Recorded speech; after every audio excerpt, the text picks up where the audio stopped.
Thank you so much, Lyubov, and we'll come back to what we can do with it later, but let's move to Dmytro. And Pia has mentioned some examples of conspiracy theories, but the one that I want to start our conversation with, Dmytro, is that NATO has delivered the HIV-infected blood to Ukraine.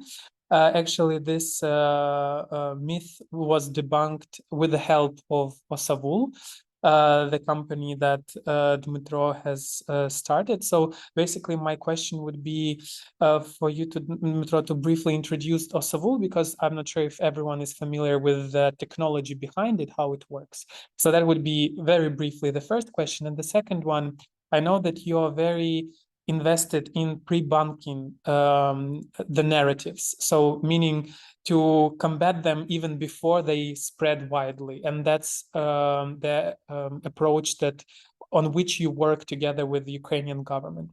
Can you tell a little bit more about the perspectives of this approach and how your technology is evolving and how it can be helpful to prevent the spread of disinformation?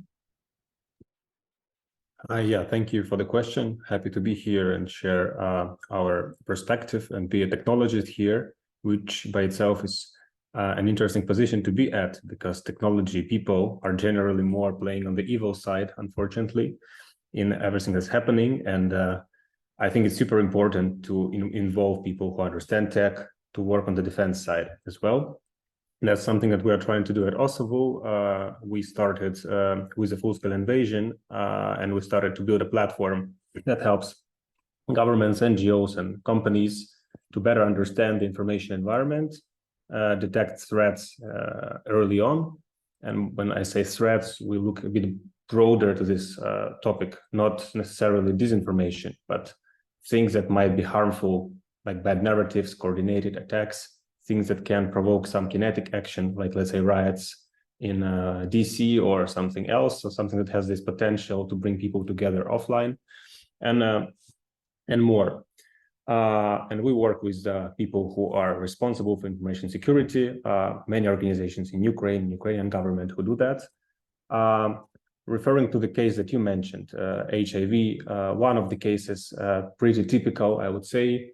So what happened there, and we see similar cases pretty much on a weekly basis, sometimes on a daily basis. Russians are testing different campaigns. In many cases, these are fake campaigns.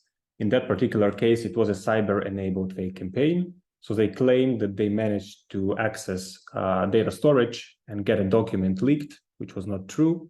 And in the document said that there is a big problem in Ukraine because then HIV-infected blood was supplied, and it was already used for wounded soldiers. And it's a huge, as you can understand, a huge problem, huge exposure, and huge risk, and a big international scandal.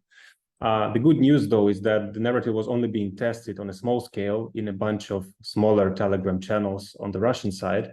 And because we were able to spot it pretty early on and manage the communication between actors involved, because there was Center for Countering Disinformation involved, but also Ministry of Healthcare. And due to the fact that we were able to coordinate these actors pretty quickly, the debunk was published early on, and the whole campaign stopped there. So it didn't get that much traction as it could have if the response would be not as timely. A bit about the pre-bunking, debunking, a huge problem. You asked initially, framing the discussion, that we need to seek for solutions, right? And pre-bunking, debunking is one of the unanswered problems out there, right? The standard is debunking. What is debunking, for those who don't know? I think most of you know that there is a fake or disinformation, and then you craft your response, and then you say, well, that was not true. I have 10, 15 arguments why it was not true. I have an analysis. Unfortunately, there is some research, maybe Pia can be more precise here, but there are research showing that in many cases, debunks are not only not effective, but sometimes they keep convincing people in the opposite. So if you read the original fake and then you read the debunk, you can only become stronger in your initial opinion that that was true. And that's a problem with debunks. The additional problem is that they, in many cases, come too late, because the speed of reaction is always slower than the speed of spread of fake news. And that's a huge problem. The whole industry is facing this problem, and everyone is thinking what can be done. I think technology companies can suggest something here. And generally, that's a huge open opportunity, and the words are yet to be said. Like, what should be done? How exactly should it work? What should be the technology? What we are trying to do, we are trying to optimize the time to response, which is a crucial metric, because in many cases, days matter, hours matter, sometimes like minutes matter. And of course, being able to do it faster, you improve the efficiency. But still, it's like a philosophical and a broader discussion. What is the effective method to counter it? Like, what exactly should you do? How should you word your debunks or pre-bunks?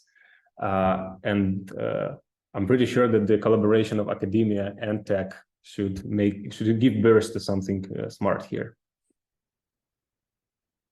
Thanks so much.